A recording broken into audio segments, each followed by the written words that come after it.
happened in the 90s. Matt was the fat kid, Steve was the black kid. Life wasn't always great, but you know what was? The 90s. Happened in the 90s. Yeah!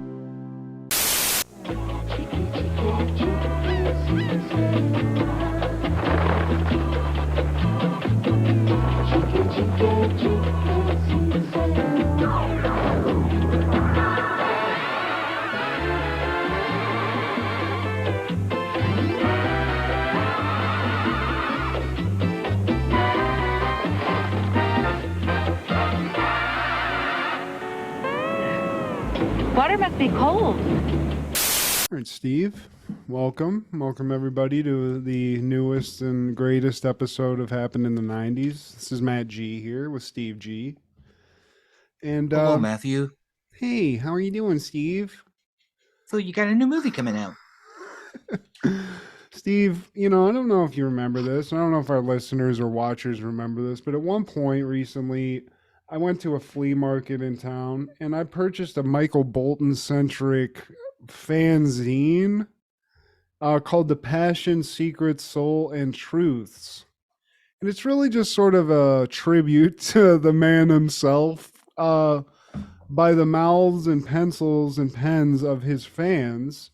That's a thick booklet too. Yeah, there's a lot of information here, but came across a couple of things I thought you'd find interesting. And I might be fucking up and leading off with this because this is insane. Among other, things that Michael Bolton has been in, Steve, would you believe that Playgirl was in fact one of those things? Fuck no. Steve, in fact it was. In September 1990, Playgirl printed what we already knew. Michael Bolton was named one of the 10 sexiest men of 1990. And the layout included a paragraph and photo note. Sorry, ladies, back issues are not available. So unless you have this in a vacuum sealed bag someplace, ladies or gentlemen, you're not going to be able to see this. I don't know where you're going to find that. Collector's item here. Yeah. Michael Bolton's naked dong, Steve. I'm not clamoring to see it, but I guess the ladies of the 90s were. Yeah, clearly they were thirsty in 1990. I mean, this guy just what if it was basically just that photo, but his dick's out, I think. Man. It's Steve Jobs up front, Dimebag Darrell in the back. Yeah. Really intense haircut. And I mean, this guy was just shredding hearts, shredding people's minds and orgasming chicks in Playgirl. Apparently he's a huge fan of Andre Agassi as well, friends with. So that's pretty cool. But then just a couple of haircuts. Yeah, you're right. I wonder if they gave each other hair tips. Use this. Use mane and tail. That horse shampoo works great. And I think they let it go around the same time. It's like, dude, we're getting to the middle of the decade. Let's chop this off. Let's look like business now. Yeah, we gotta stop. We're successful people now. I'm not trying to get as much trim, and that attracted the wrong type of chick, Steve. Agassi got Brooke Shields. Yeah, but I'm sure. I mean, Michael Bolton, I'm sure, had his fair share of those ladies too. Swimming. Oh yeah. We were talking about Sharon Stone earlier. He probably had his shot at her. But Sharon Stone's like Edna Krabappel. You only get one shot, so who knows? But the one other thing I just wanted to point out, this, gives us a little insight into the man himself. And I have a couple of things that Michael Bolton himself loves, his pastimes listed out. So I'm just going to let you know a couple of things that maybe you would find interesting. He loves opera. He's a true picture. He's moved to tears sometimes, this says, when he goes to see a show. No so way. This guy's he's in touch with his emotions, and I like that from a celebrity. He does a lot of impersonations.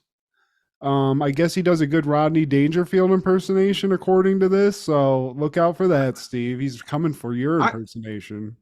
I could see that. I mean, he's got a great voice. Despite what Yeah, people talk about, yeah, you know what I mean. I so like singers can like they can manipulate their, they can be voice instrumentalists too, if you will, where they can use it as an instrument in and of itself, other than just singing. So I like yeah, that. yeah, And especially then, Mickey Bolts. yeah, hell yeah, dude. And especially he puts that hair up in a ponytail and starts doing a Rodney. Chicks are just fucking, they're loving it. Everyone's laughing, having a great time. And then that leads into his last pastime, Steve. And I think we all knew this, but kissing. He enjoys a nice kiss. So again, this segment brought to you by Michael Bolton and his fandom. And if you can, maybe go pick yourself up a copy of Michael Bolton, The Passion, Secret, Soul, and Truths. Hey man, you might want to Somewhere. get that vacuum sealed too, because there's no telling how many issues are available, man. I gotta read it. I gotta just make sure I comb through it just to just inject, get it all. I gotta absorb some of that, Steve. I'm still growing as a man. I think Michael Bolton can teach me a couple of things. So Enlighten yourself. The Tao of Mickey Bolts. dude, what if I And show up just with a fucking just straight majestic Michael Bolton haircut, Steve? that's the power of hymns. Yeah, dude. I mean, honestly, I could only attribute that to him. That wouldn't be possible otherwise. And again, I just have to shout out to Hims, hoping for a sponsorship, but thanking you for giving me just a little fraction of my hair back. Thanks, guys. And I gotta say, man, that is a fly ass sweater, dude. Thank you, Steve. I got a shout out to Ross Dress for Less of all places for this one. Whoa. Just there in the racks, I don't even think I found it. I think Kendra just fucking sniper eyed this one and got it. And I mean, shout out because how on brand, I don't even have to make this. It's Yeah. a little thing up here, maybe just to give our brand a little name, but I love it. I appreciate the shout out though, Steve. This is Ross Dress for Less in Cali or Virginia. No, this is Virginia. Virginia, Well, dude. But Ross I'm Dress for Less in surprised. Virginia, Steve. I'm telling you, open late for some reason till like 11, which I don't get, and popping really up until it closes. So I don't know. Well, they don't sell used stuff at Ross. It's all like from the. I don't know. I don't ask a lot of questions. Usually it's not the purchases you make at a Ross Dress for Less are either because you're in a hurry, you have no money, or you're doing something as like a joke, So either way, or you need some cheap cookware because they do have Hey, that. hey, Ross can get you together, man. I don't want to talk shit on him. I don't talk shit, dude. I had a lot of successful job interviews because of Ross. I didn't have any dress Uh, clothes. When you need an emergency pair of khakis and a dress shirt, go to Ross. Shout out Ross. Dress for Less. Yeah. It's lunchtime. Bring it on. Second course, spaghetti. And for dessert, chocolate pudding.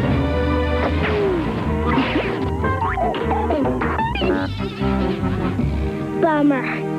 It's Rubbermaid. Rubbermaid. Ideas that last. well, hey, boys and girls, this is Steve G and Matt G with Happened in the 90s, a show where we talk about what happened in the 90s. So get out your hammer pants and your crying game posters, because I live and die for hip hop. This is hip hop for today. I give props to hip hop, so hip hop hooray. Oh, hey, oh, hip hop hooray. Oh, hey. Hip hop, hip hop, hip hop today. Where's your huge ass chain at, Steve? Oh, it's at the pawn shop. No, Naughty by Nature didn't really rock chains though. They're from Jersey. They don't really do all that flash. We ain't really flashy like that, son. Didn't Tretch have a big ass chain though?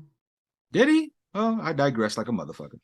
But it but was still, it was a they're not- chain. When I say chain, I'm not talking with diamonds on it. It was just a chain, like a big ass, like to pull a boat. I don't know, something. Oh, one of those with the dookie rope. I mean, the dude was bodied. I heard he used that shit and tried to brain somebody with it at one point too. So that's cool. It's from Jersey, man. That's Bam Bam's old stomping grounds. They get down. Dude, we're from Ohio, Steve. We're tough. We know about that. We're a fellow tough guys. We've been in enough trailer parks. Well, today, my friend, we're talking about all things February 23rd in the 90s. Starting off in 1990, Nightbreed premieres in theaters. A troubled young man is drawn to a mythical place called Midian, where a variety of friendly monsters are hiding from humanity. Meanwhile, a sadistic serial killer is looking for a patsy. 6.5 on the M-dubs. Directed by Clive Barker, starring Craig Sheffer, Ann Bobby, and David Cronenberg. I dated a chick who was into horror movies, and I feel like this is a really good movie. It is a David Cronenberg movie, and I know that guy's a legit horror director, so this is probably pretty dope. He didn't direct it. It was directed by Clive Barker, who's also a legend. Yeah, Hellraiser. Yeah. And it's got a cult following. I remember hearing about it. And I was going to start to watch it over the week, but then I saw the images and I said, nope. Oh, wait, is that the guy from Star Trek? See, it's too sci-fi, and that's what it reminded me of, some Babylon shit. I'm like, Yeah,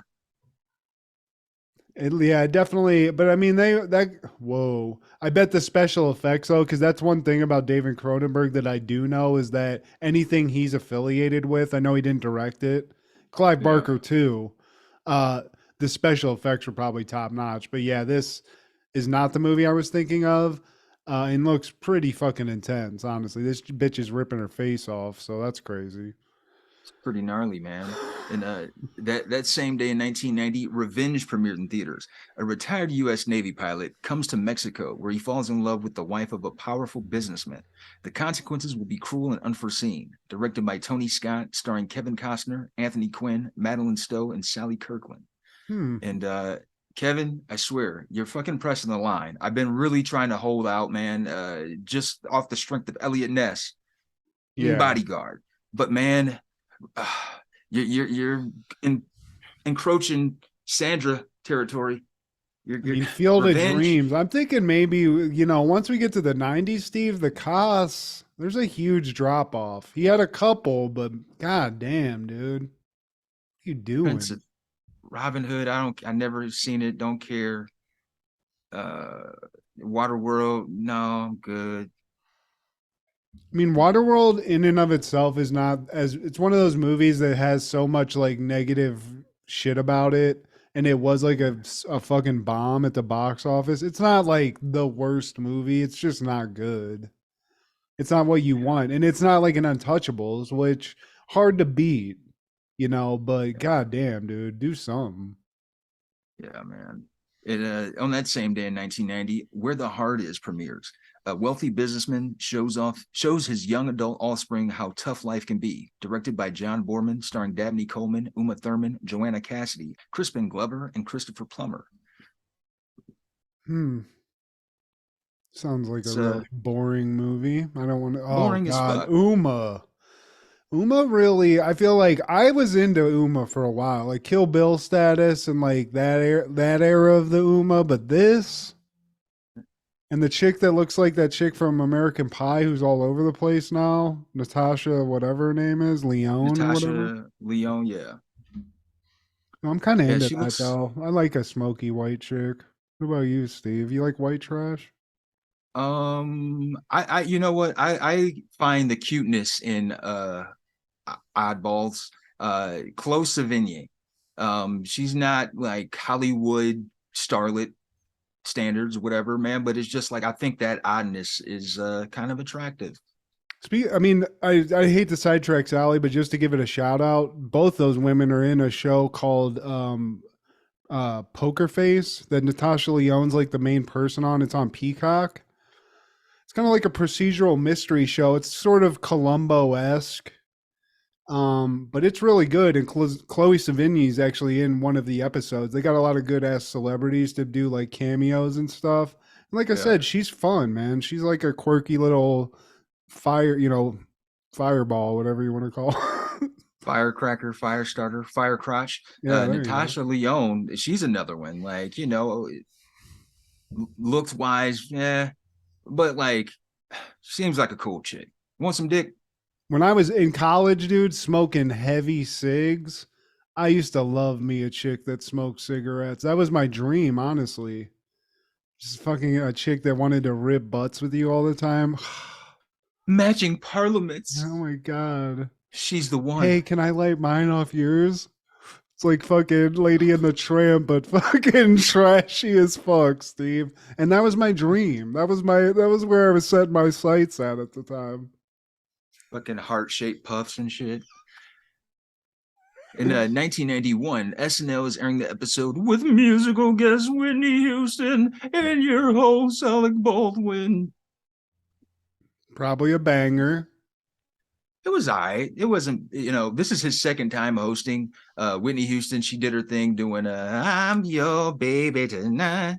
That's my shit. But it's a mild step down from his debut, from his first hosting gig, and it did have its moments, man. There's the Sinead O'Connor Awards, where it gives the different players opportunity to do impressions, man, and it gave Dana Carvey opportunity to do his Paul McCartney, and this is the one that I remember. This is Chris Farley.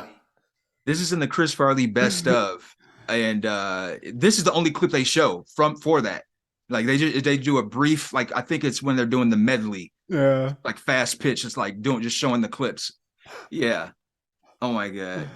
Who is he playing again? He's who the fuck? Winona Judd or something like that. And Mike Myers plays Phil Collins. He receives an award for most empty song. And also this is another Conan cameo. He's getting some airtime in these seasons. There's an Evander Holyfield cameo in one of the ads, and there's a Cyrano de Bergerac replay with Tim Meadows as like the big nose guy, and Alec Baldwin has no game, so he relies on Tim Meadows, and it gets to the point where like Tim Meadows is in the room like talking like while they're making, like Alec Baldwin is making love to the chick. Weird. Like another, like one of my favorite skits that didn't like really see that much light, man, is this Word Up shit that Farley and Chris Rock used to do. Oh yeah. And like this image, it's Don Pardo fucking G'd out. You could see his rings and shit. Baller. Rocking a Raiders cap. And Tim Meadows plays Flavor Flav, which is hilarious. And then this conversation between, it's supposed to be Bob Dylan and Tom Petty. And they're just saying unintelligible shit. Why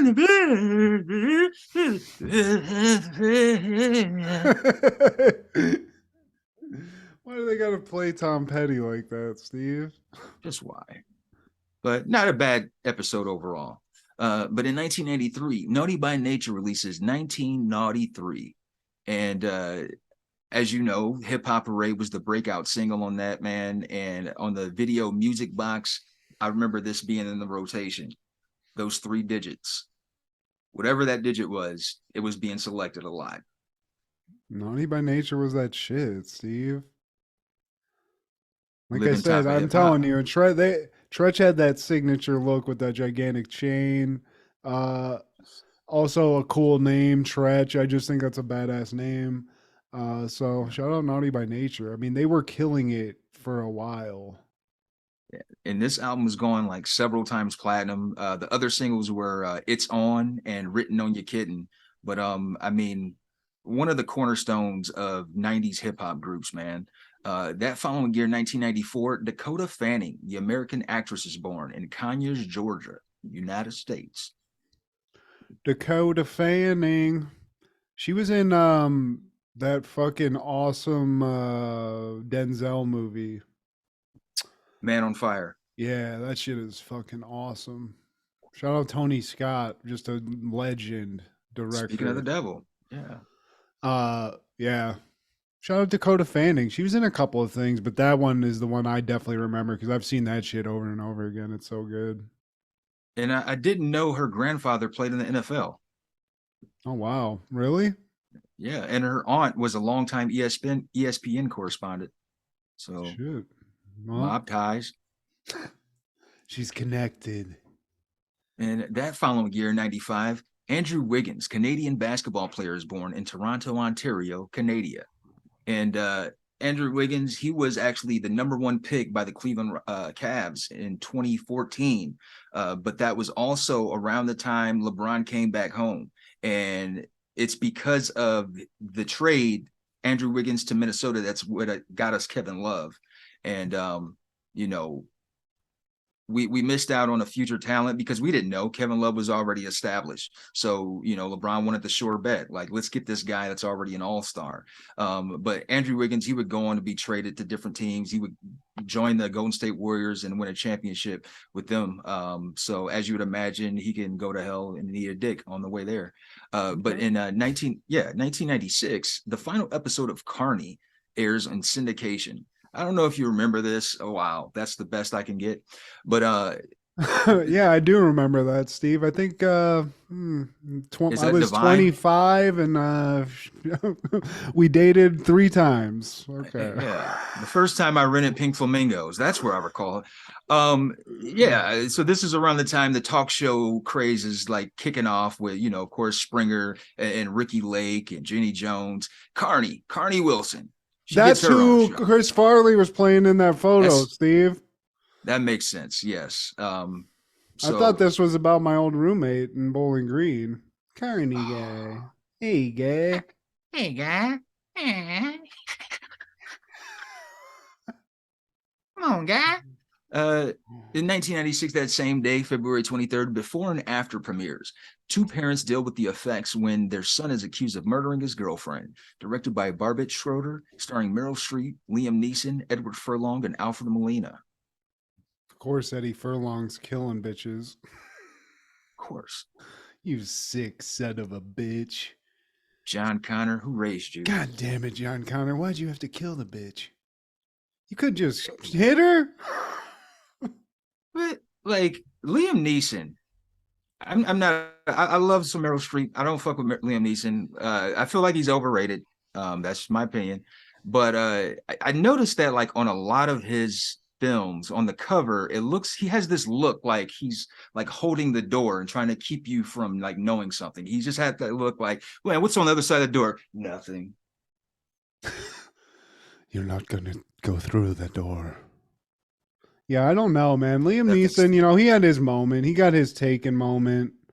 He was in a couple of things. He was Qui-Gon Jinn in that Star Wars and Phantom Menace. So I shout out to him for that. But, you know, there was that problematic shit he said about wanting to hit, or he might have killed a black person that one night because of that shit that happened in his life or whatever it was. Keep that shit to yourself. He was actually on Atlanta as himself, sort of like acknowledging this too, which I found funny. I mean, he did this shit, but you know, I'm not the biggest, like now he's just doing like that shit Bruce Willis was doing for about a decade, which is just straight to whatever movies that you don't give a fuck about. And they're all the same. It's just him as like an old fucking Zamboni driver whose daughter gets kidnapped, and he used to be some sort of CIA asset, so he just starts whooping that ass, you know, with special skills or some shit. Like he just became meta. Yeah, he's a dairy farmer who also used to torture people for the CIA, and now he's got to get his wife back from the cartel, or you know, rinse and repeat, whatever. He makes spaghetti. He has to kill some people. We can fucking make it as easy or as bad as whatever. So it's kind of like a Ric Flair match. It's like, all right, now he's going to do the tumble. Now he's going to do the face slap. Now he's going to do the chest slap. They tried to use him as like this heartthrob for a while because like this movie is what that was, where he's just sort of like this like shadowy like romantic guy who's gonna like fuck some old bitch. I'm sorry, that's crude, Steve. Unless it's Nina Hartley, caught me out. But that same day in 96, Mary Riley premieres. A housemaid falls in love with Dr. Henry Jekyll and his darkly mysterious counterpart, Mr. Edward Hyde, directed by Stephen Frears, starring Julia Roberts and John Malkovich. This movie's a fucking stinker. I remember getting sucked into this by my parents, and this shit sucks, Steve. Man, they got your girl looking sickly. Yeah. Here's my anything. Okay, just visually look at what you're seeing here. Any movie set in a time period where this is what it looks like, other than that Headless Horseman movie, Sleepy Hollow with Johnny Depp's, even that stinks. It's just not fun, dude. It's just not fun. There's nothing to, unless somebody comes out of like a portal with future shit and starts fucking people up in that time period, I'm out. Yeah. Like, how interesting can you make the 1540s or whatever? Like, motherfucker, y'all ain't have electricity. Shit, whack. It's always like weird operatic like church music, and then like some guys like undoing a bustle or something. It's like, this is fucking, this isn't erotic or anything. It's just boring, dude. Just show a titty. It's fine. Oh, dude. Jesus. And like making Julia Roberts look like Elijah Wood definitely doesn't fucking help. You were in love with Mr. Hyde. You're in love with some monster. It's like the chick that's fucking Beast.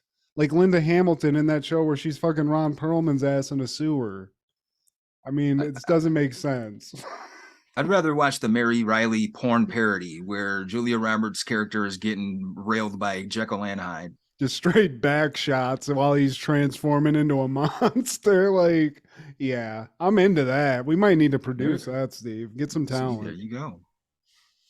And that same day in 96, Unforgettable premieres. A medical examiner who is suspected of murdering his wife is trying an experimental drug to retrieve his wife and other memory and maybe find the killer and the mass murderer in a related present case. Directed by John Dahl, starring Ray Liotta, Linda Fiorentino,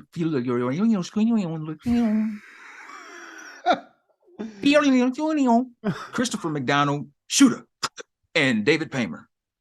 I mean, Linda Fiorentino, though, Steve, back in that day, or as you call her, Linda, that's a cool noise, though. I like that.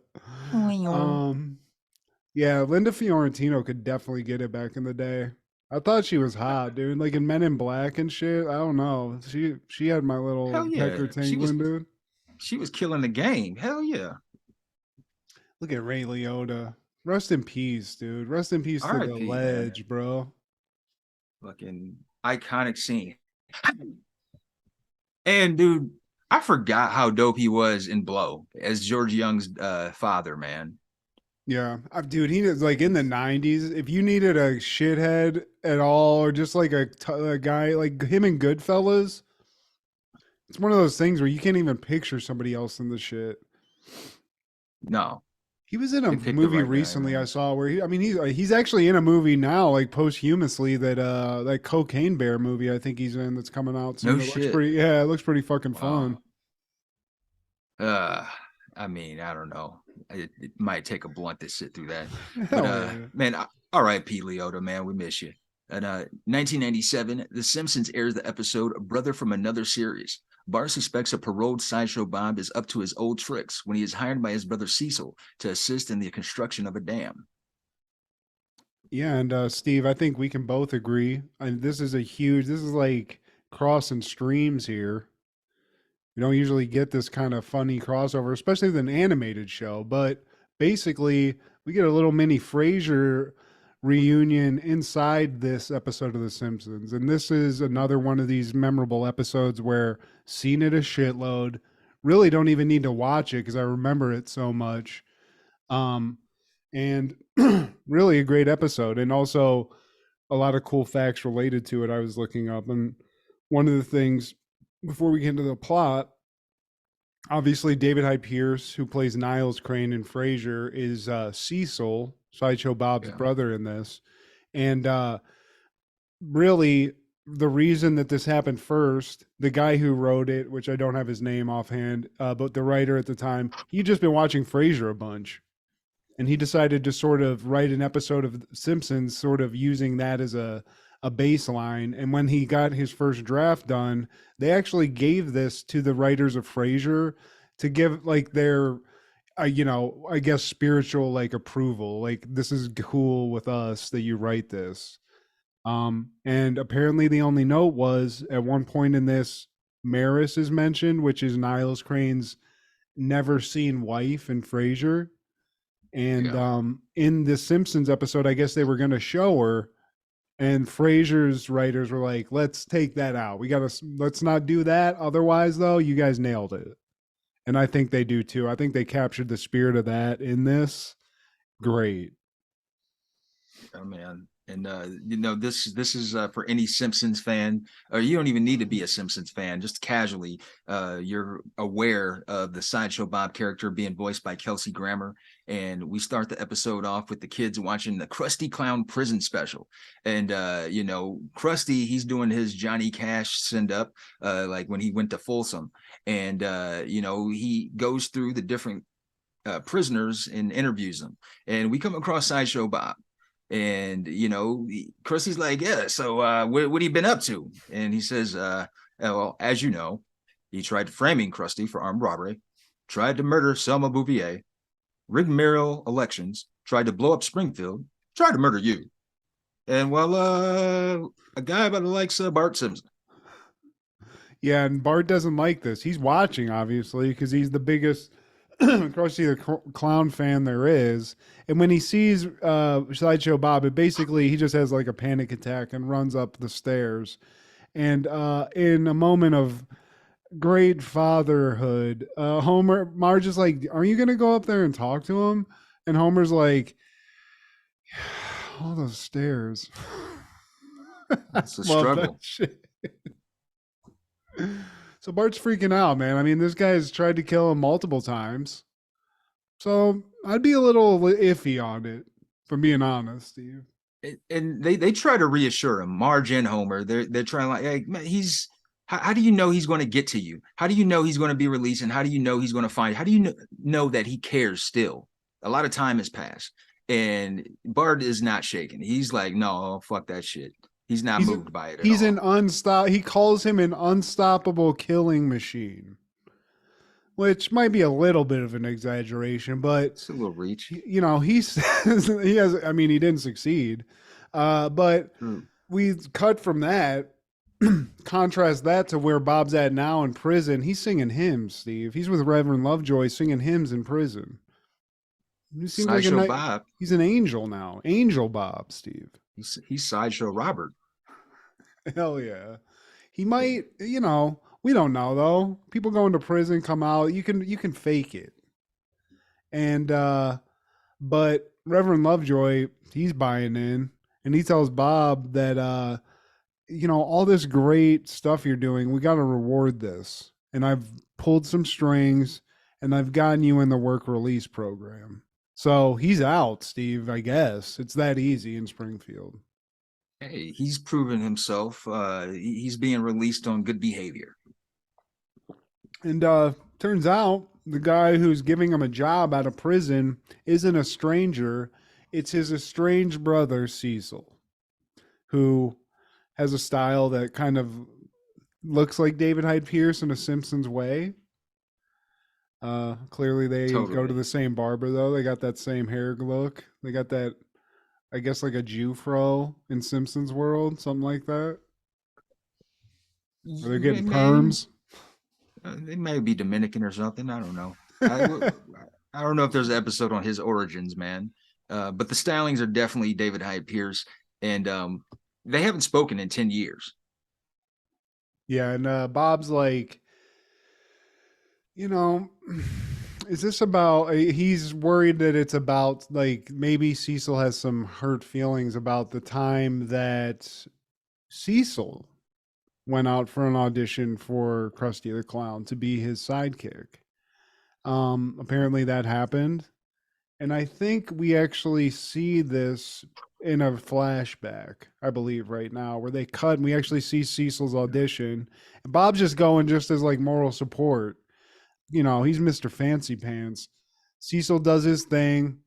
Krusty's not having it. And then he throws a pie at fucking Sideshow Bob. And it's like magic happens. It's Kitsma. So Yeah. Cecil doesn't get picked. And he gets like shit on significantly. So I get having some hurt feelings. For sure, man. That was his dream, and a dream got crushed, man. And his brother basically stole his shine. He got the job without even applying. And so now we find out that Cecil is a chief hydrological engineer. That sounds boring as fuck. Probably pays well, but boring nonetheless. And Cecil is assigning Bob to be supervising construction crew. The supervisor of the construction crew. God damn, can I talk? Just right out of prison, though. I mean, say what you will. I'm sure Bob's like a very industrious dude, but I don't think you can just go in cold and just like look over a construction crew of a dam, Steve. Maybe, in Springfield, I guess, because then we do get introduced to the guys who are the construction crew. But I do think it was one funny thing that Kelsey Grammer does here where he's like, I can't be like the chief, or I can't look over construction guys. What am I can't even cat call. What am I going to do? Say, oh, hey, miss, capital knockers. Like his little proper fucking cat calling. I love that shit. And the crew, they're all podunk. Like the one guy, like, then they like submit the dog on accident. He's like, each going to heaven, Mr. Tom Willinger. Like, God damn it, Cousin Merle. Yeah, Cousin Merle's there. There's another, like, Cletus, the slack-jawed yokel's one of the construction crew. So, I guess hopefully these guys know what they're doing, but there's a lot of lives at stake. Bart's also like sort of sneaking around the grounds too, just keeping an eye on Bob this whole time, which is starting to wear on Bob quite a bit. He likes privacy, Steve. Bart is so proactive about this. He's putting himself in harm's way every opportunity. And if somebody tried to kill you and they got released, wouldn't you want to try to get the fuck out of Dodge? But like, no, Bart is making sure that this man is staying on the righteous path like he says he is. Yeah, and he's fucking up everything for Sideshow Bob, who is saying, I'm just trying to get on with my life. I'm not a killer. I've turned a new leaf. He's out with Edna Krabappel, Steve. Bart shows up, fucks that up, cock blocks, and fucking, we all know what like that enrages any guy. And fucking even Sideshow Bob's like, you only get one chance at Edna Krabappel, you son of a bitch. Finally, Sideshow's had enough. He spots Lisa and Bart just like preying on him. And he's like, you know what? I'm just going to take you kids home and I'm going to have a talk with your parents. Like, look, this is the last time these kids are going to spy on me. All right. Keep this shit up and my behavior might change. I might go back to the old Bob. Yeah. I can't. He says that he's something like, if I catch these kids around again, I'm not responsible for what I do, which, that's fine and all, but what are you going to do? ... You fuck. So, but this, these are the Simpson kids. They don't listen to anybody. They ain't going to listen to that shit. So eventually Bart sneaks over and Lisa sneak over to the construction site because they, something's got to be going on here.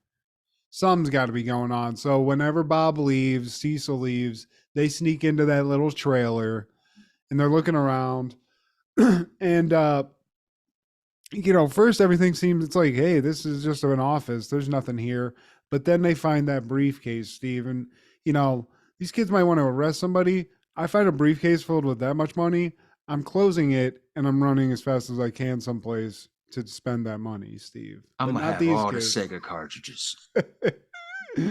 Yeah, but they're not thinking like that, and they can't. Because as they are like seeing all this, Bob is coming back to the office. And Bob is in a rage, Steve, in a way that it's audible. He's which must be terrifying if you're trespassing on his property. Those darn meddling kids. God damn it. He's doing like the dad from Christmas Story cursing where it's not, you don't really know what he's saying. It's just bad. You know, you can definitely get the tone, you know? And Bob just can't get a break, man. He's still being accused for his old crimes. And when he does show up, they immediately accuse him of trying to do something like they don't know. He's trying to do something devious with those games. And as Bob is trying to explain himself, he's like, yeah, I'm supposed to overlook the crew, but I have no say in the finance of this company. Yeah, he's like, wait, that money, because basically they're like, yeah, oh, you're not doing anything? Why is there a briefcase full of money in the office? And he's like, wait, what? I don't know what you're talking about. We don't know if he's playing dumb or what, but he confronts them, they run, and they hide like in the depths of the dam itself. Like they go in and he's chasing them. And as he finds them again, like in this, like the bowels of the dam or whatever, Cecil shows up and he's packing some heat, Steve. And he set them up the whole time. Everybody involved, even his own brother, just even hiring him. He was playing chess while they were playing checkers. He assigned Bob in that role because his plan the whole time was to collect money off of insurance or claims or whatever. Yeah, who better to blame than the fucking criminal killer dude? This guy's been fucking doing it. It's his fault. Because basically what he did is like just not use as much concrete, because Bob like kicks something and the shit just crumbles. So exactly, this shit's made out of like styrofoam or some shit, Steve. This is a disaster waiting to happen. It's a dam made of fucking toilet material. And so yeah, he cut costs.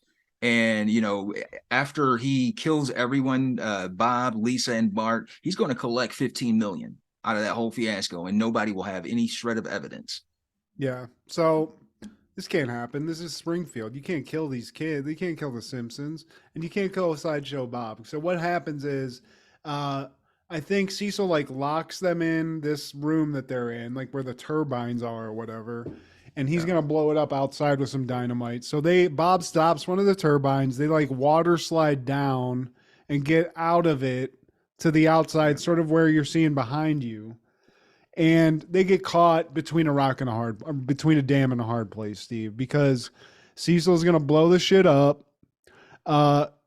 Bart gets stuck like on the outside there, and they have to sort of pull a Die Hard where, they're hanging from the dynamite, and before Cecil can like plunge it, they cut the line.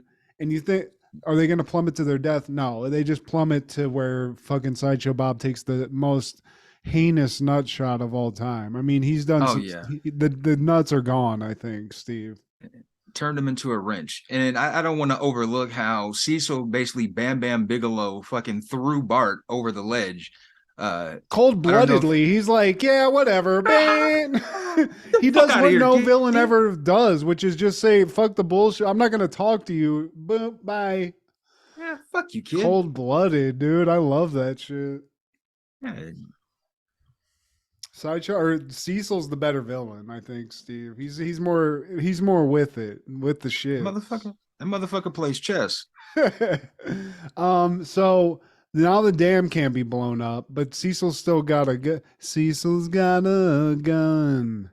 And eventually Sideshow Bob foils Cecil, brother on brother violence. The cops show up, and this is fantastic. This is Wiggum at his finest.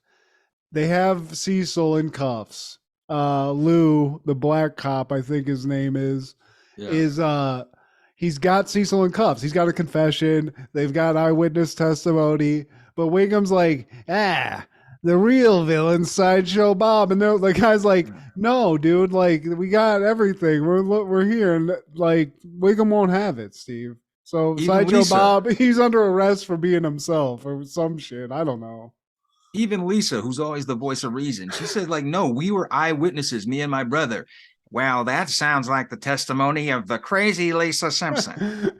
Lou, if you don't listen to what I'm saying, I will bust you down to sergeant so fast. I'm already sergeant, chief. Yeah, son of a bitch. Yeah, and that's true to life because cops really are like that. And eventually the dam just blows up and just floods the whole town of Springfield. And then we see I like how we got a little bit of Ralph in this episode, even if it's just one line. And his bed just fucking floods out to the street. I think I wet my bed. Homer sees that tidal wave coming, goes in. I love that. Um, and yeah, so now Sideshow Bob, Cecil, they're in prison. They're sharing a cell, Steven. Who knows what horrible things they're planning up. And they play that music, that Cape Fear music, but all they're doing is trying to figure out who gets top bunk, Steve. Man, Cecil wants to Sideshow know Bob. when the menus come because he thinks he's in a fucking Four Seasons or some shit. Man, still got arrested, man. Just couldn't catch a break this whole episode. I mean, damn, you like what kind of lawyer are you using? That one lawyer in town? Like somebody call a civil rights lawyer because Bob's got a case, Steve. Lionel Hutz. But I farted, Steve. I'm sorry. oh, I thought you were about to say something. But thank you for No, sharing. no, Uh, excuse me. I'm sorry. but that same day in '97, the Steve Harvey Show, season one still, they're airing the episode "I Do, I Don't." A former funk star named Steve Hightower enlists as a high school music. That's the same damn description of every episode on IMDb. Yes, but I found another one, Steve, and it is Regina's parents arrive in Chicago to celebrate their wedding anniversary. Steve's music is at the center of a dispute between rappers Snoop Doggy Dogg and Sean Puffy Combs. We roll with that one. Thank you, Yeah. sir. I try, Steve. I'm here. I'm support. Your lead. If you can't find it, I do. IMDb apparently doesn't respect the Steve Harvey Show too much because they have one description for every episode. So, And this was a groundbreaking episode, man. This was meant to end the infamous East Coast West Coast rivalry in hip hop by bringing together two big faces that were pushed to the forefront. But unfortunately, Notorious B.I.G. was murdered the next month, by what some consider to be a retaliation on the murder of Tupac, who that just occurred a few months prior to this episode. yeah, he did. Steve didn't get all like his message through too much. So Tupac's dead. Notorious is still here. And Steve's got a song because he's like a funk dude from back in the day. So one of the main things going, like the through line in this episode is he has this old song that both Snoop Dogg and Puff Daddy are trying to sample. So in this time, that's it's either one or the other basically. And in my head, I'm like, why not both? Make that money, Steve Harvey. It's your song. When the funk hits the fan. Yeah, that's the big hit that he had with his group. And Snoop, he walks into the classroom and just like casually, like as Snoop does, and he's chopping it up with Steve about getting this sample. And before Snoop leaves, he's like, so we're gonna do a who ride. I just want to make sure I'm on the right side of this who ride. I never said anything that like pissed you off or nothing. You didn't know I was talking to Puff Daddy, do you? Yeah, it's all cool, dog. Yes, I love Snoop back in the day when he was in anything because he basically just got his way through it. He ain't acting too much. He's quiet. He's going to take Steve on a ride. And I really, hopefully Steve's going to smoke some of that weed, though. But he is a public school teacher, so I don't know if they drug test. In Chicago.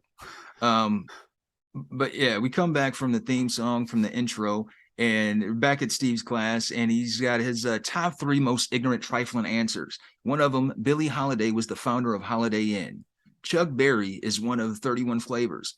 And BB King is called BB because it's hard to get a comb through his hair. Those are classic 90s one-liners right there.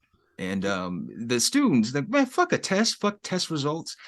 Snoop, Puffy, let's talk about it. And the little Hispanic chick, I found it funny that Steve called her Nosy Perez, and that's not fair because salt and jalapeno pepper too. Yeah, man, she's got a honk, she's got a gonzo. I called her Retardy B. Yeah, but she's quick to be like, "Yo, man, you gotta pick a side, Mrs. Steve." You know about the beef? Yeah. Do you know about the beef? Yeah. And I'd And be like, Romeo's just like, yeah, my bad. what's the white guy's name, Steve? Bullethead. Bullethead. I couldn't remember. I knew he had like a memorable, but he's like, yeah, you don't know about the West Coast beef, Mister Hobbs. Yeah, and I mean, And Steve knows about it. He's well aware, kids. You but fucks. Romeo's like, yeah, you ain't been a teenager since Star Wars came out the first time. But it's all a buzz. Like the whole school knows that this is gonna happen. So, but as the kids are sort of talking about that, in walks Regina, Miss Greer, I believe her name is, who's looking sexy as fuck throughout this episode. And she's asking Steve to dinner, which I mean, thank God. Did somebody answer my prayers? Say But less. it ain't that kind of date, Steve, because not only does she want him to come over, hang out with her parents who are there for their 40th anniversary, go pick her parents up at the airport. Like there's this whole list of shit. It's just like, can I get a kiss? Like something? Like he even brings that shit up. And what does she do, Steve? She's like, if you do all this, maybe you get a little tasty taste. So I mean, come on. Come on, Regina. Come on, Piggy. Oh, You got yeah. a little band. But I mean, Steve, Steve, he's a good guy. Steve Hightower, Steve Harvey, whoever, whatever Steve G. They're all good. And he agrees. There's some other shit. I think he actually has to like help them with like a song, like sing a song. Like So like the song, yeah, she wants his band to perform. And she just got him running through these loops just to get a little smidget of a taste. And I get it though. I would do it. he had us fooled. Like watching this episode, it reminded me how this man had us fooled throughout the 90s. That was real hair, a real hairline. Because it's so obvious now. And I think it's the scene where he's talking to Puffy before Snoop comes into the room, and like they're face to face, and I'm just like, man, that hairline is so obvious. It's profound. There's absolutely no way somebody could keep that together at that age. Steve, I think, I don't have any conspiracy theories on it. I think it's all natural, Steve. It's not, bro. It's been confirmed. It's been confirmed because Don Curry, who played Uncle Elroy in Next Friday, he said him and Steve Harvey they had a beef where they didn't talk for a while. I guess they had a show together and the ceiling was low and the ceiling fan was running. And he was like, Steve, you better be careful before you lose all your hair or something. And then Steve didn't say shit to him ever since then. Yes. He's very sensitive about that. I mean, god damn, how petty do you have to be, Steve Harvey? Damn. But clearly that's something he had me fooled. He didn't want that to be out. Like, I mean, he was fucking paid though, Steve. Like Kings of Comedy, like this dude, he at least had the money for whatever kind of space age hair this shit is. Like, what is it? a lace front. It's some George Washington shit. God damn, dude. Well, I never even thought about it, but looking at just that image, it does have like an eerie, there's something going on up top there where it almost looks like a Lego or some shit. It's like too boxy. Man. They did something there. I don't know. And we're introduced to Principal Greer's parents, Linwood and Corinthia. That's some throwback names, some boomer names. And they are a fucking handful, Steve. I mean, to say the least, these people are in love, but goddamn, you wouldn't know it. And Steve's doing his best. Like he's doing everything right here. Trip from the airport in his luxurious ride. Nice conversation. Assistance with the bags. And what's he getting in return? A whole lot of nonsense, Steve. And I don't like that. Well, Papa Greer, he didn't forget how his daughter was being teased in her fat days. And the songs that Steve would come up with to make fun of this poor little girl, this little chub. Songs like How Deep Is Your Bowl? When Will I Feed You Again? That's just cruel. Kids are merciless sometimes. Yeah, I mean, he was a regular Weird Al Yankovic of fat songs. And but it translated to a legendary funk status, Steve. So maybe he should be happy a successful musician was making songs about his girl, and probably soon will be making love songs about his daughter. So, but he hasn't forgotten. He's a tough son of a bitch. His wife's a tough SOB too. they'll both knock the shit out of you. And they're like the stereotypical like parents that are just they're nitpicking everything. The mom's like telling her to eat. She's too skinny. She's got ass like this or whatever she does. You know, Family think you own that stuff. yeah. So, but Steve again is a stand-up guy. He's in there. He's helping out as much as possible. So shout out to him for just staying in the pocket. But he's got a lot of work to do because I guess he was flaming this chick throughout childhood. So you got a lot of, you know, if one of my childhood like female bullies came out of the woodwork, there's nothing that could be done to repair that. So, you know, he's got his work cut out for him, Steve. I hate you, bitch. And now back at Steve's class, Puffy, Sean Combs himself, just walks in. No biggie. No big pun intended. I mean, like, this is just a public school, Steve. There are musical superstars walking in on the daily.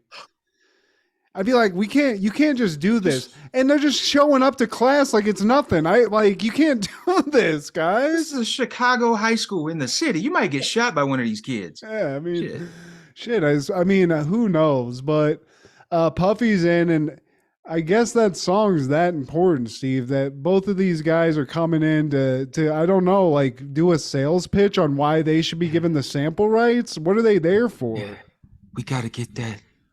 When the funk hits the fan, take that. Take that, Steve.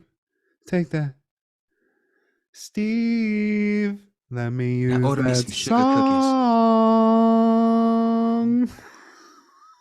And like Snoop walks into the school and Cedric sees this and he tries to interfere to prevent him from going into the room and seeing Sean Combs there. And Snoop eventually gets through Cedric. His crew just like hoists him out. Fucking jazzed out. Get the fuck out of here. Yeah, after like a really raggedy freestyle beatbox thing where, but shout out to Cedric for just trying to do some interference for his boy though. Cause I guess he thought there was about to be like a gang war or I don't know. Well, you know, it is wild to think about, Steve. Like there was a time and place where this was going on. Like this had to be talked about. So it is wild, but Snoop gets in there. Puffy's there. Steve's like, hey guys, you know, I know you guys both want to have my song or whatever, but I got some shit that I need, which is if I do this, you guys got to like say some shit about like we need some unity here. You guys can't be beefing or like I forget what he says. You got to like say something about the violence or you know like be stand-up guys about it. And they basically say in this episode they're like this shit's all bullshit. Yeah. This is like WWF. We're just saying this shit. This is media hype. People just trying to sell issues of their magazine or their newspaper. And Puff is like, man, Snoop's been my dog since day one. And then a month later, unfortunately, I don't know how much, you know, but at this point, there is no beef. So Steve's like, okay, shit's cool. So I guess at this point, I think Steve Harvey thinks that both of these guys are going to get the song.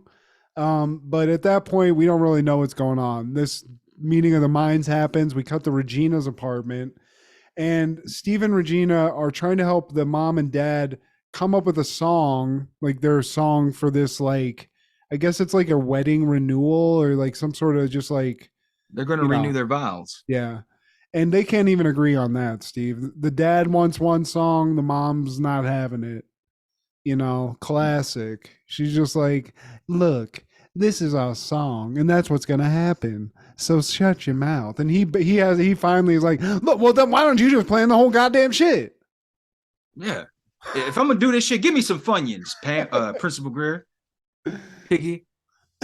And Steve, which this is an insane move on his part, but he as like which again, stand-up dude tells Mr. Greer, he's like, look, man, I know you didn't get a chance to have a bachelor party back in the day.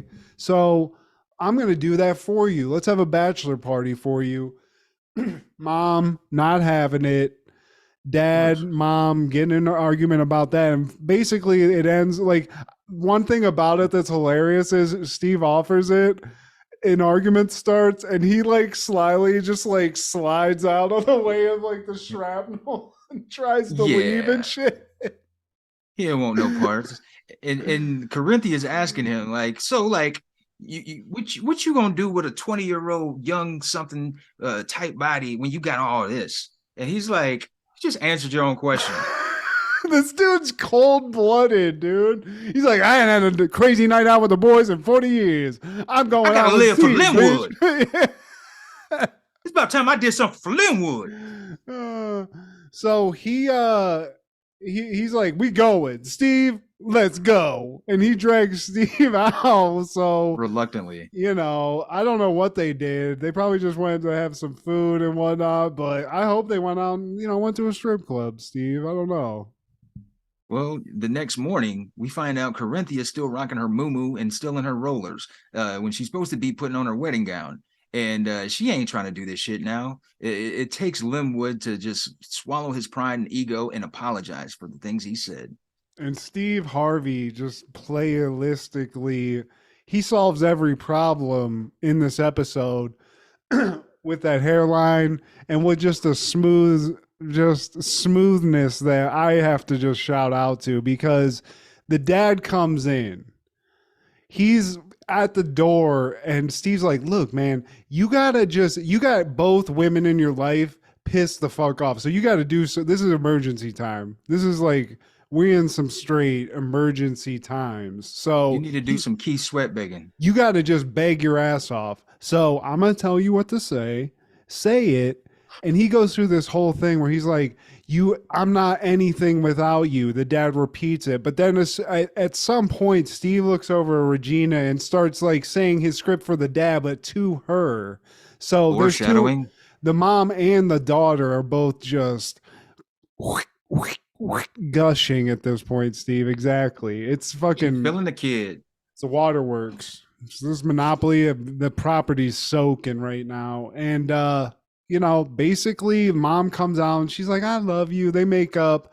And in what I can only say is a very disgusting move, they're like, so we got this ceremony, and the dad's like, give me 30 minutes to just knock the dust off the pussy real quick. It goes into the room right off of the room. It's like, guys, I mean, there's not a radio loud enough for us to, we gotta go. Budissa and mothballs. Yeah, dude. But so, you know, Steve solved the problem, and this ends in the great way, Steve. Cedric has one of the funniest bits at the end of this where we're at the ceremony, right? He's talking to, you know, a fine little lady, and he's just shooting game, and he's like, you know, women in their 40s need to lower their standards. Hi, I'm Cedric the Entertainer. It's fucking so cool, Steve. Hey, you miss 100% of the ones you don't take, right? I can't knock him, man. I mean, hey, he's right too. And I mean, I guess the chick wasn't ready for the truth, Steve, and that's really all it is. And so the ceremony goes off without a hitch, no pun intended. And at the end of the episode, the bouquet is thrown, and who catches it? Principal Greer. And her and Steve share a glance, foreshadowing. La, la, la. Don't do it, Steve. Keep your heart through stacks. Keep your heart straight, lace wig. And that same day in 97, Schindler's List makes its network debut on NBC. The film is broadcast virtually unedited and is the first telecast to receive a TVM, now TVMA rating under the TV parental guidelines that had been established earlier in the year. Speaking of the devil, again, that boring ass fuck. Yeah, I mean, it is wild that they just showed it unedited, but it's like historically accurate shit. So I don't know who would have a problem with it other than Nazis who are like, come on, guys.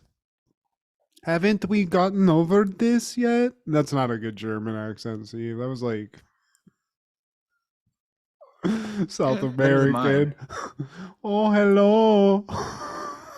Yeah. And conspiracy theorists probably wouldn't watch it. Oh, like this is all fictional. It Yeah, didn't Mel happen. Gibson's This is dad like didn't watch it. I know that. This is fake. it's like a Disney movie. This is a couple. There was a couple thousand people. Whatever. Hey Mel, shoot another Lethal Weapon movie. I need to build a church. But that same day in 1997, Super Brawl 7 is aired through WCW at the Cow Palace in San Francisco, California. And man, I actually watched this, and it starts off ridiculous because it's about Roddy Piper escaping Alcatraz, and he's wearing this carefully tatted shirt, and he's supposed to be crazy. He's breaking. Alcatraz shut down in the 60s, so like I don't know where they are going with this, but he just casually walks out of one of the cells. It's the 90s. They had to lock him up someplace. He's too crazy. They just dropped him off. Man paints half his face black. He's put him in Alcatraz. And so the main event is Roddy Piper against Hollywood Hogan. And of course, Hollywood Hogan wins with the assistance of DiBiase and Vincent. And this is also the turn of Macho King or Macho Man.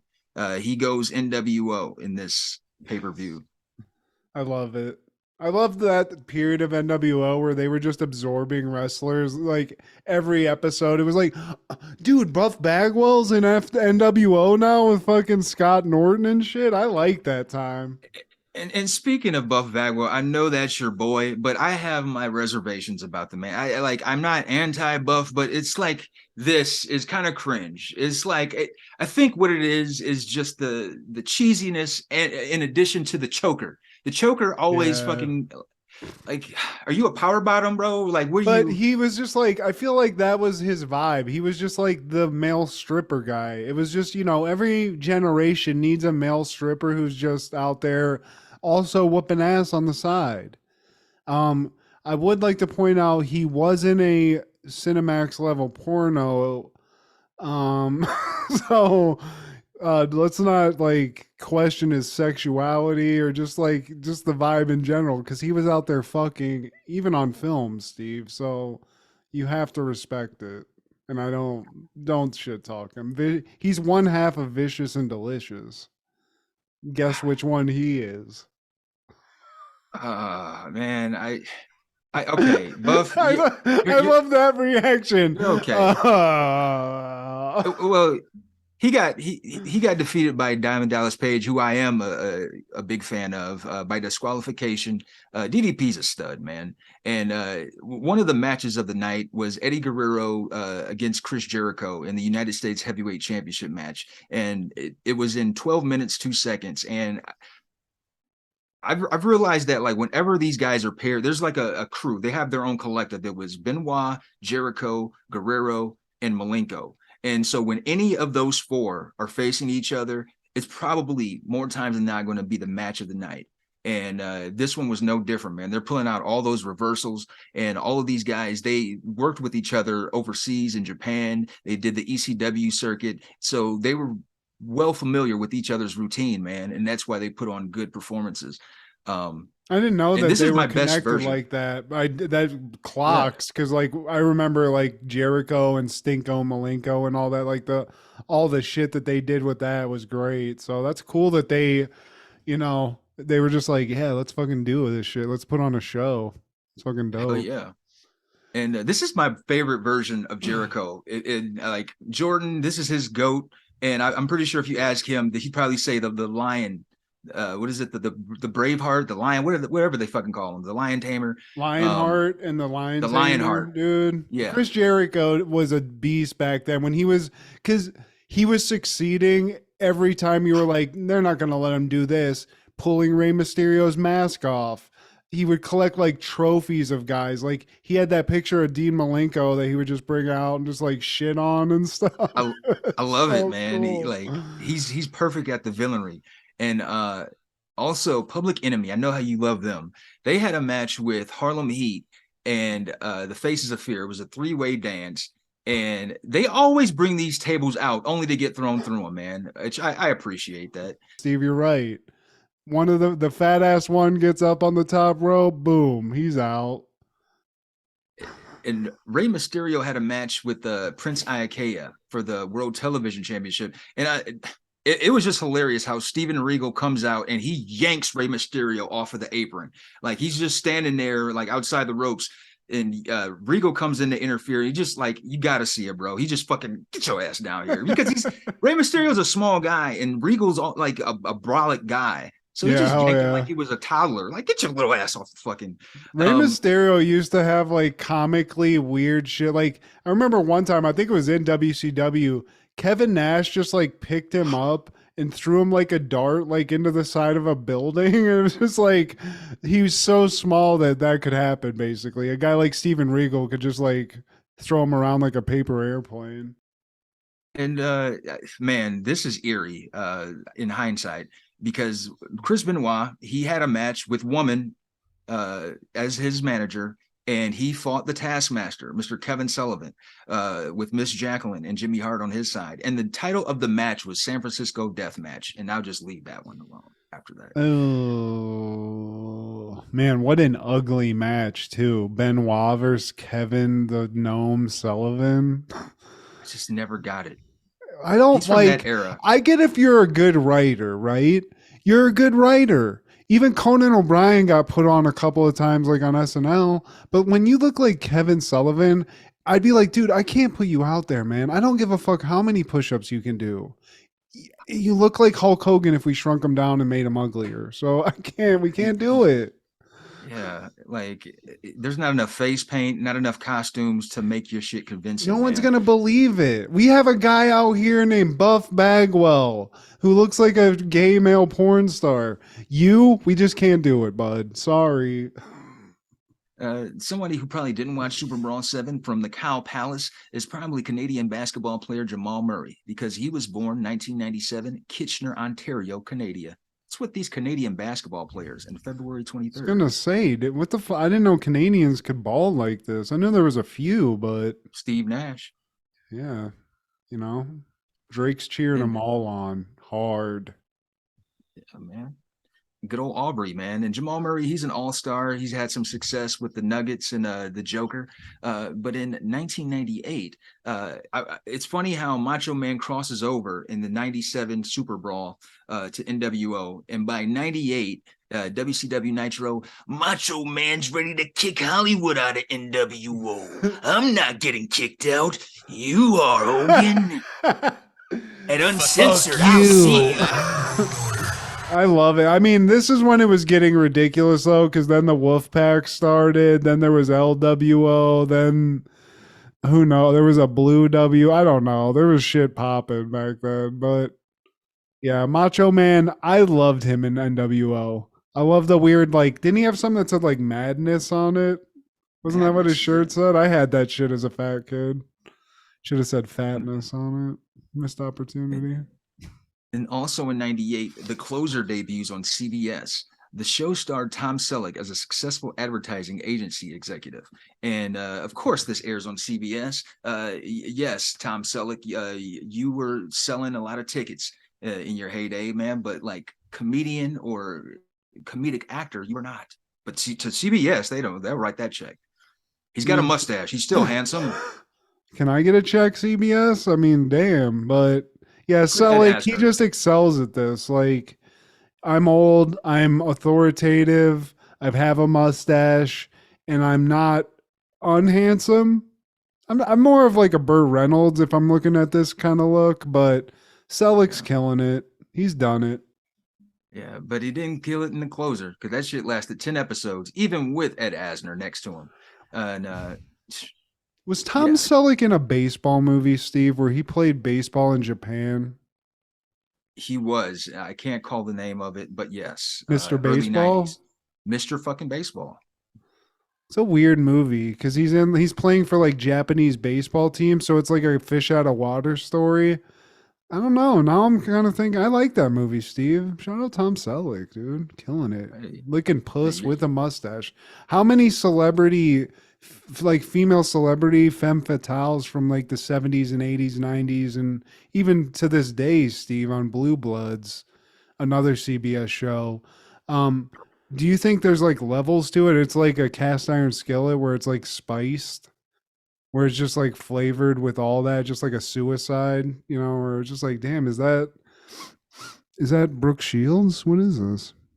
Well, there's a certain rite of passage that you have to go through, and I think the officiating minister at the time was Burt Reynolds, and so he gave Mr. Selleck the right of way. He gave him the green light, like, look, man, I'm gonna pass the torch on to you. So now Tom Selleck, he's just like waiting. He's waiting on his next. Like, are you gonna take it? I love that. Burt Reynolds is like, I walked so you could run, Tom. So go for it. It's time to pass the torch. But unfortunately, that same day in '98, when the closer was opening, Bobby's World was ending on Fox Kids. Oh, Bobo. Oh, I was older at this point, but it's tough. I love Bobby's World. It was such a good ass kid show. And I don't think it gets people talk about, Muppet Babies. They talk about this or that, but Bobby's World, I don't hear a lot of people talking about it as much, and that's a shame. Yeah. We're talking about Never it. gonna forget We're out here. We're doing it for you, Mr. Mandel. I remember we talked about the debut just a couple months ago, man. But Oh, yeah. 1999, TLC releases the album Fan Mail. And this is the last TLC album to have Lisa Left Eye Lopez contributing to it. As her untimely demise happened in 2002. And how did she die? Was it a plane crash? Car crash. Car She crash. was in the South, I think Guatemala, maybe, going on a spiritual journey. And I guess just lost in thought, man. Just veered off and just had a fatal accident. And this is known for No Scrubs. That was the breakout single. And, this is their second most successful album after Crazy Sexy Cool, which is the top selling girl group album of all time.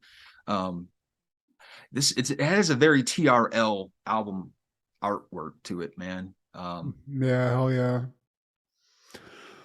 Also known as a buster. Yeah. Meanwhile, they were broke. Ain't that some shit? Also in '99, Lit releases the album A Place in the Sun. And I remember the two tracks, My Own Worst Enemy and Miserable. You make me completely miserable. I hated Lit, dude.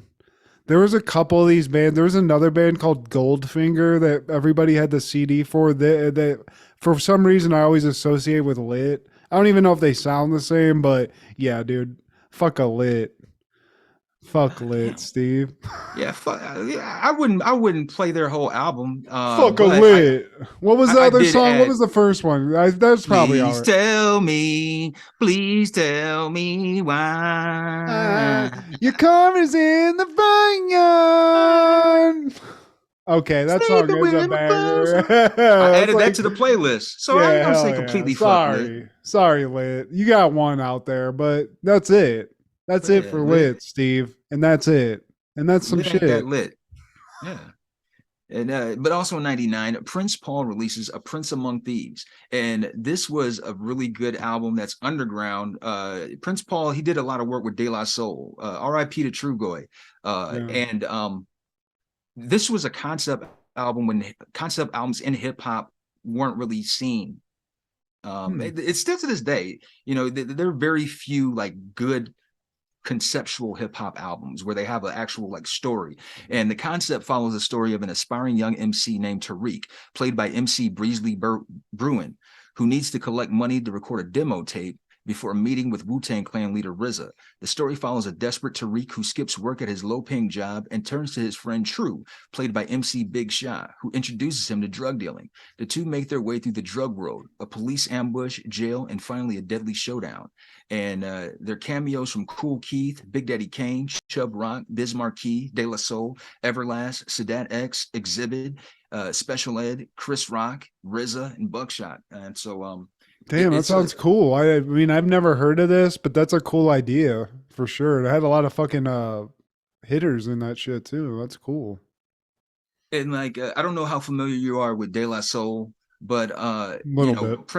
Prince Paul and De La Soul, they're like those rappers who want to be outside the box. And Prince Paul, he's just as an artist, because he's a producer and stuff too. And he actually did a project with RZA. And I just appreciate rappers who do that, man. Yeah, it is cool to see people that just don't give a fuck about they have just whatever their own signature style is. There's a guy that I used to listen to called Del the Funky Homo Sapien that I feel like Yeah. is sort of like that where he just had his own thing, you know. It all kind of sounded similar, but nobody else sounded like he did. Yeah, like making like operatic albums. That's cool though that it was like a storyline and shit in and out. Like, you know, I definitely haven't heard of like it's almost like a one man show type CD, but not one Yeah. man, obviously. And that same day in '99, Eminem releases the Slim Shady LP. And this is his second studio album. A lot of people didn't know about Infinite at the time. And it debuts at number 2 on the Billboard 200, selling over 200,000 copies in its first week. Man, I remember when I got this CD, dude. I had to hide it because at the time I was getting in trouble for a lot of parental advisory CDs. So, um, got it. And honestly, this is one of the only Eminem albums I can still listen to. I don't like Eminem anymore. Doherty killed it for me. It's over. Like I can't hear it anymore without having like PTSD. But I specifically the mushroom song where he talks about giving a chick mushrooms. I never meant to give you mushrooms, girl. I never I meant to meant to bring you to my world. And I'm on the corner crying, and now it's my fault, my fault. I mean, it was. This is another one where there's like a lot of like songs that were just stories in and of themselves, and it was cool. This is a concept album, because they had skits where he's throwing his baby mama over the fucking bridge and shit, and Yeah. riding off with his daughter. And one of my favorite tracks is Role Model. I came to the club drunk with a fake ID. Don't you want to grow up to be just like me? I've been with 10 women who got HIV. Don't you want to grow up to be just like me? I got genital warts and it burns when I pee. You probably want to grow up to be just like me. I love it. Yeah, there's some good shit on here, and this was one where I almost wore the CD out. I listened to it so much. Like, I was impressed, man. Like, because the first single was "My Name Is," so people immediately wrote him off as like, "Oh, this is the new Vanilla Ice. This little pop is fucking. He's not a rapper." But you listen to the fucking cut, the album cuts, and for me, what sold me was "Guilty Conscience." Yeah. And he's like having that back and forth with Dr. Dre, Mr. NWA, Mr. AK, coming straight out of Compton. Y'all better make way. I'm like, whoa, I'm buying this album. There's more to this guy than My Name Is. I mean, he was my favorite rapper forever, like for a while, for a good like 3 years. Because there was the one that was like after this, it had him like in front of a red curtain, like I forget what that one was called. No. Well, this one is the Slim Shady LP. The one after that was the Marshall Mathers LP, which is like his best one. Is that yellow, like sort of yellowish cover? It's like beige, peach. Yeah. Okay, I got them out of order. My bad. Encore is the Eminem. Is it the Eminem show or Encore? I mean, the Eminem show had like this shit. I feel like from the video where he was like Tom Green and shit in it. Yeah. Like the TRL type shit, but yeah, this one specifically, this not his first one, like you said, but the Slim Shady LP, this one still has a place in my heart to the point where I can listen to it. And like there are cool songs like that, like I said, the Mushroom song and stuff, where it's just not like anything else that you'd heard, especially at this point. So no, not from a white guy, especially. Yeah. And what a way to get like introduced. So I always thought that was cool, like where he had like the bona fides from Dr. Dre, like where Dr. Dre's like, look, I know he's white, but listen to this. It was almost like they had to do that, and they did really, because I mean there wasn't a great track record for it. Sure, man. It was Vanilla Ice and that guy we were fucking Licky Boom Boom Now. Snow Informer. But also in '99, The Roots released their breakthrough album, Things Fall Apart, and it includes the song You Got Me, which won the 2000 Grammy Award for Best Rap Performance by a Duo or Group. And it was actually nominated for Best Rap Album of the Year, but it would lose to Eminem's Slim Shady LP. I came into them like Jordan in college. I found out about them when we were in like freshman year. I didn't really know about them too much. But I mean, the Roots are so prolific now that I mean, it's even beyond music at this point. I mean, Questlove's like some sort of, he's like a philosopher now, basically, you know? Pop cultural icon, man. Yeah. You see the fro with the pig standing in it, man. You know, it's like it's kind of like any of the popular wrestlers back in the day. You didn't have to like watch wrestling, but you could pick out Hulk Hogan. I Like bet you could make a silhouette of Questlove, like, and you would know it just from his silhouette. You know what I mean? exactly. It's that big of like a thing. And what's the like?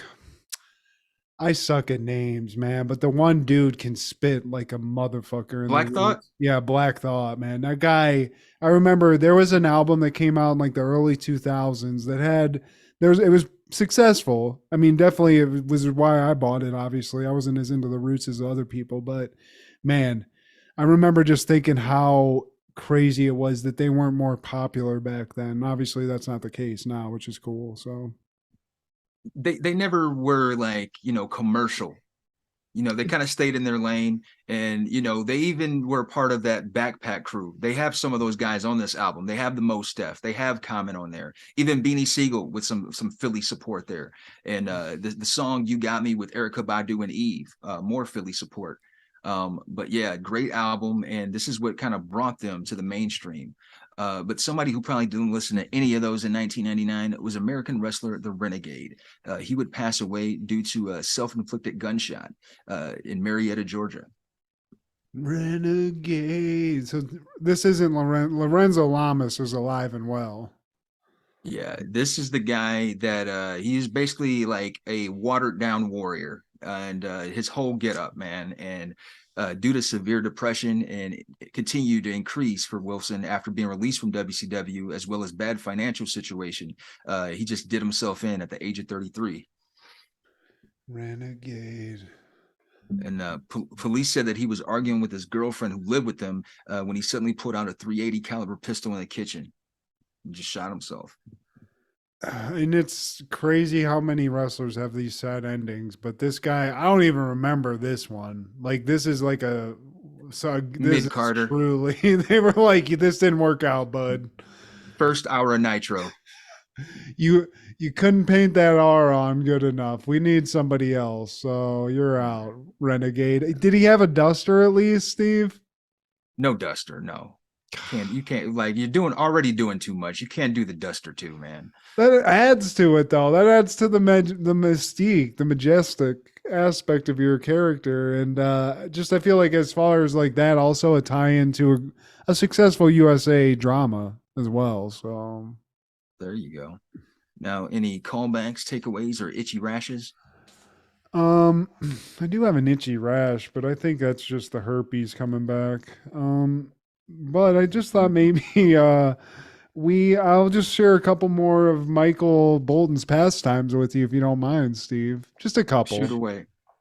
I mean, obviously he's like a worldly guy, so this is an older book. These might have changed a little, but I'm sure this is still true to this day. Loves skiing, loves music. I mean, come on, ladies. I don't think we needed that one. I get it. But he's into baseball, Steve. And I think I even pointed this out the last time. Michael Bolton probably would have been like a rock and jock legend because he was out there playing like semi-professional baseball and killing it. Apparently this guy, I mean, obviously he's a celebrity, so all you have to do is pay for the outfit, but he was out there swinging away, Steve, and I feel like he might have missed a calling. This might be, like Russell Wilson could have played for the Yankees or whatever. Yeah. Michael Bolton could have been fucking nailing it with the Bash Brothers in Oakland or something. We just missed out. So move over, Tom Selleck. There's a new Mr. Baseball. What about you, bud?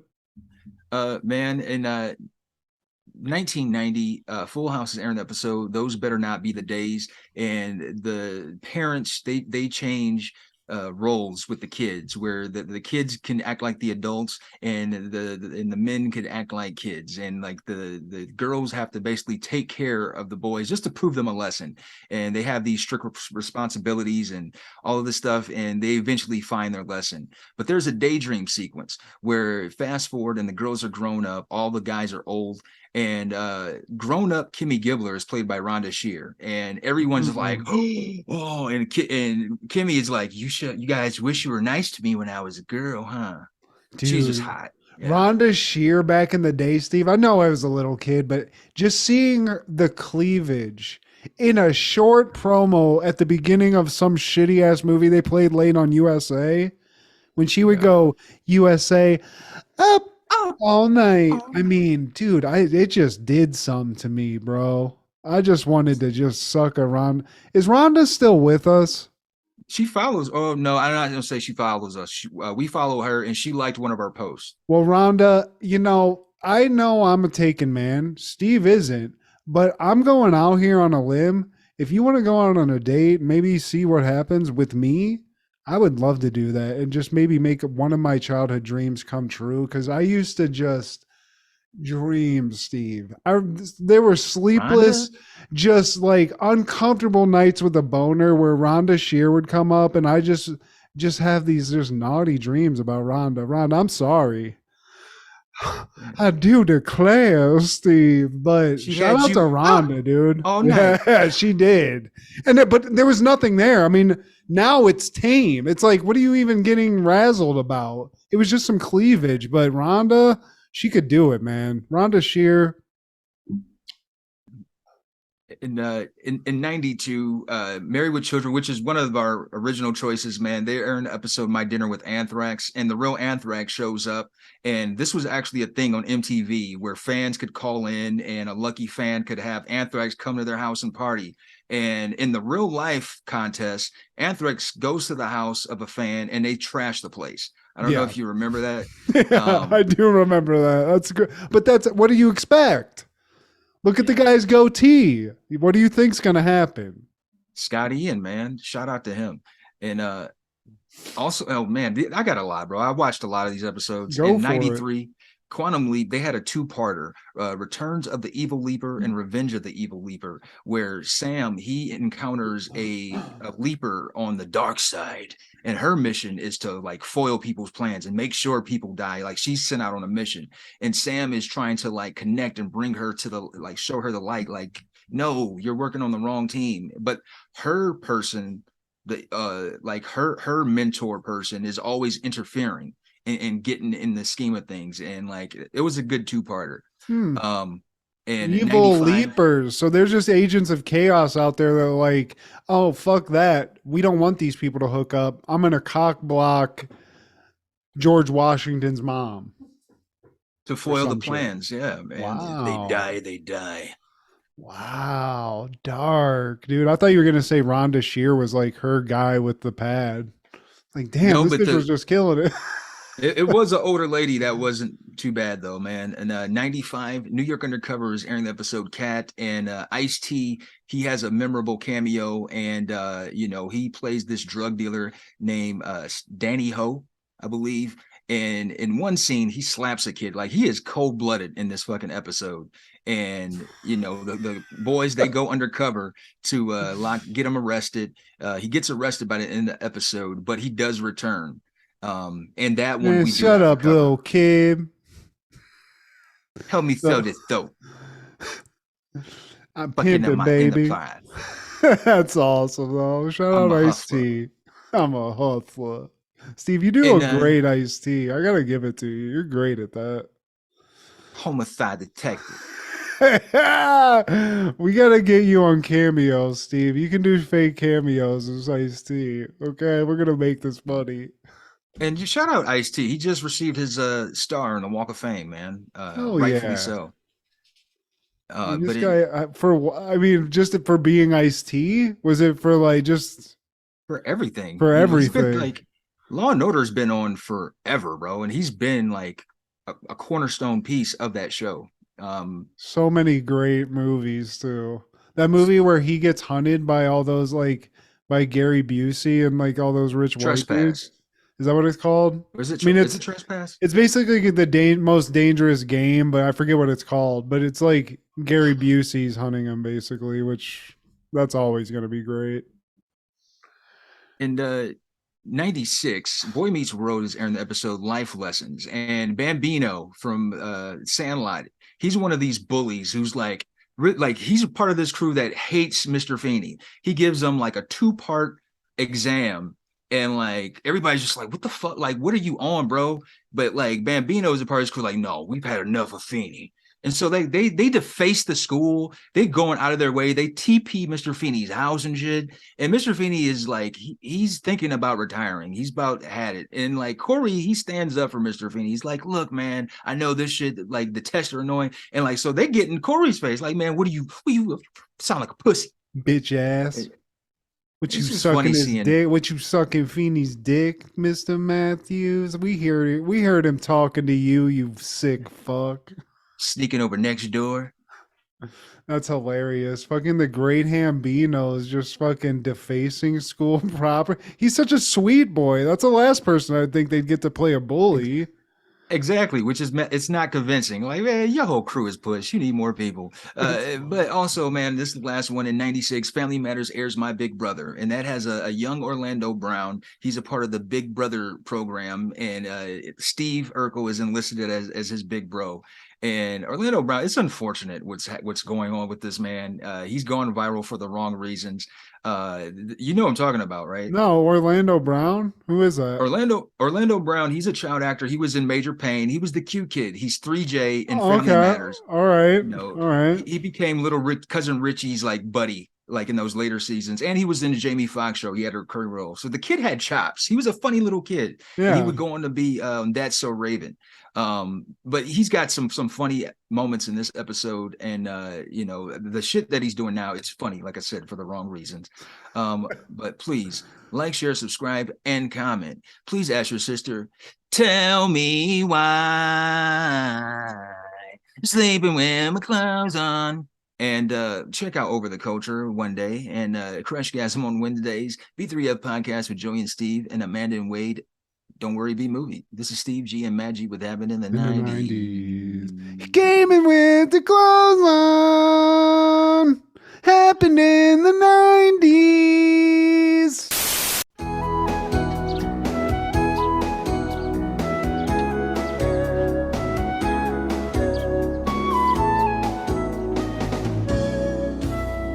I think you're round in half. I think you're round in in your mouth.